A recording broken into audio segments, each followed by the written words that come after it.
Joining us from Pennsylvania, Republican Senator Pat Toomey. Senator, welcome back to Fox News Sunday. Good morning, Mike. Thanks for having me. Enhanced unemployment benefits ran out Saturday. We could be facing a government shutdown midnight Monday night. Senator, you disagree with some of the provisions in this massive funding package. Why should the president sign it? Well, because you don't get everything you want, even if you're the president of the United States. We have two legislative bodies, and Democrats control one, Republicans the other. Look, if it were just the freestanding government funding bill, I would almost certainly be voting against that. But I think the COVID relief measures are really, really important. And, you know, in my state, as in many other states, we have governors who are closing down businesses again. People are out of work, certainly through no fault of their own. I think we need the extended unemployment benefits. I think we need another round of the PPP loans, which are really grants to small businesses to keep their workforce, part of their business. And time's running out. So I understand the president would like to send bigger checks to everybody. I think what he ought to do is sign this bill and then make the case. Congress can pass another bill. I don't agree with $2,000 checks to people who've had no lost income whatsoever, which is the vast majority of Americans. But the president's free to make that case. Democrats will agree with that and see where it ends up. But we've got a bill right now that his administration helped negotiate. I think we ought to get that done. Your colleague, Senator Lindsey Graham, has tweeted, after spending some time with President real Donald Trump, today I am convinced he is more determined than ever to increase stimulus payments to $2,000 per person and challenge Section 230 big tech liability protection. Both are reasonable demands. Do you worry we're heading for a government shutdown, sir? I really don't know. I think the president has not actually explicitly said he's going to veto this bill. I take that as a hopeful sign. I think as he leaves office, he will, I understand he wants to be remembered for advocating for big checks, but the danger is he'll be remembered for chaos and misery and erratic behavior if he allows this to expire. So I think the best thing to do, as I say, sign this and then make the case for subsequent legislation. House Speaker Nancy Pelosi is going to hold a floor vote on the $2,000 stimulus item President Trump has requested, putting all House Republicans on the record. How can Republicans vote against more aid when millions of Americans are still unemployed through no fault of their own? Yeah, because it's terribly untargeted, right? Well, why would we be sending $2,000 to people with a six-figure income who've had no suspension, no reduction of their income at all? Consider the millions of federal employees. Never missed a check. They're not going to miss a check. Their expenses are probably somewhat diminished. Savings rate went through the roof. Why would we be sending several $1,000s to these folks? This money isn't sitting on a shelf. We're going to print it or we're going to borrow it.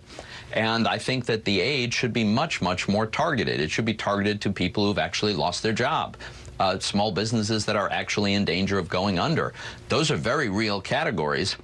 The numbers are significant. That's where the aid should go, not to people who've never had any loss of income. President Trump pardoned some former campaign aides, former GOP congressmen, his son-in-law Jared Kushner's father, former Blackwater security operatives. Your colleague, Senator Ben Sasse, saying, quote, "This is rotten to the core." While the president certainly has the power, do you disagree with how he's using it? In some cases, I do. I think the case of Mike Flynn, for instance, was completely legitimate to pardon him because the prosecution was an abuse of power. I don't think Michael Flynn ever committed a crime. But some of these other cases, I mean, my goodness, we have tax fraud and bank fraud, witness tampering, obstruction of justice. But because they were close to the president, they got pardoned.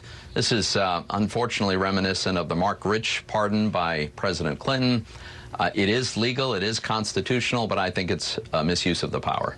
Some are suggesting it is time to reform presidential pardon powers. Do you agree? You know, it's a good discussion to have, but it's a tough call. This is obviously a constitutional power, so I don't know how we would do it without amending the Constitution. And I think it would be very challenging. Do you anticipate a lot more pardons before he leaves office, Senator? I don't know what to anticipate. This president is often unpredictable. President Trump continues disputing the outcome of the 2020 presidential contest. Do you have concerns about it hurting Republicans in Georgia, where those critical runoffs will decide the Senate majority? Well, I think the president should accept the outcome of the election. He had every right to challenge these votes. He had every right to recount and to litigate. He has done all of those things. In my state of Pennsylvania, he's drawn conservative Republican judges who've dismissed these cases for a lack of any credible evidence. In the case of Georgia, I think the reason we're going to win is we have better candidates. I think that's just an objective fact. Better candidates and people who better reflect the wishes of the people of Georgia, and Kelly Loeffler and David Perdue, two terrific senators. So I'm still cautiously optimistic about Georgia. What are the stakes there in Georgia in terms of what's the big difference between a Senate led by Majority Leader Mitch McConnell or perhaps a Majority Leader Chuck Schumer? Well, the difference is if Republicans hold the Senate, then legislation will necessarily reflect broad compromise because both parties will have some say, and neither party will be able to simply run off at will. If Republicans were to lose both Senate races in Georgia, then the Democrats will have complete control of the elected government. And I'm afraid that much of that party has been taken over by this radical woke left and a very liberal agenda, openly advocating socialism, calling themselves socialists, advocating for the elimination of police departments. I mean, just all kinds of crazy policies. And there will be no check on those policies except whatever they choose to, however they choose to limit themselves, and that's not very reassuring. So I think for the sake of some balance and some consensus government, it's really important that Republicans hold on to the Senate. Back to the 2020 presidential contest, front and center is the president's fight. Your state of Pennsylvania, the president's campaign has asked the Supreme Court to throw out 3 state Supreme Court rulings on mail-in ballots and asking that the General Assembly be allowed to pick its own slate of electors. Even if it doesn't overturn the entire election, is that argument valid? So again, it gets complicated. The Pennsylvania State Supreme Court, sadly, is a rogue court where Democrats have decided to be extremely political and disregard the law. That's a fact. And one of the examples is we have a statute that says in order to be counted, ballots have to arrive by 8 o'clock on Election Day. It's black and white. It's very easy to read. That's what the law says. And then the Pennsylvania Supreme Court came along and said, we'll disregard that and allow votes to be counted for up to 3 days after that. They have no legal authority to do that. It's outrageous. But here's the important point, Mike. It's fewer than 10,000 votes. President Trump lost Pennsylvania by over 80,000 votes. So even though that was a very bad decision, I think it should be overturned by the U.S. Supreme Court. It wouldn't have changed the outcome of the election, and that's something we have to recognize. You're not running again in 2022, but what are your concerns looking forward about elections in your home state when at least the president's supporters think this election was a disaster? Well, I think there are some lessons we should learn. There are some changes we should make. We should overturn these completely illegal Pennsylvania State Supreme Court rules. I, for one, think it's perfectly okay for us to go back to the rules we had before the pandemic, where the vast majority of people voted in person. That served us for, I don't know, over 200 years. It probably still works. If you really can't make it to the polls on Election Day, you can get an absentee ballot. But I think that would make all the sense in the world to go back to that system. It's easier to monitor, it's easier to verify, and people would have more confidence in it.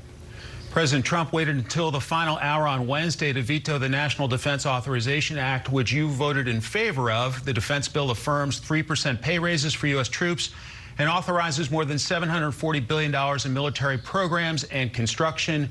Do you have the votes to override President Trump's veto? Well, I think we'll find out pretty soon. This legislation has been passed by Congress every year for, I think, about 60 years running. It's been signed by presidents. I think it does put the right priorities behind our defense policy, and it passed both houses with huge, overwhelming votes. But we'll see. That's why you have the vote. Senator Toomey, thank you. Thanks for joining us this Christmas holiday weekend. I'll see you back on the Hill.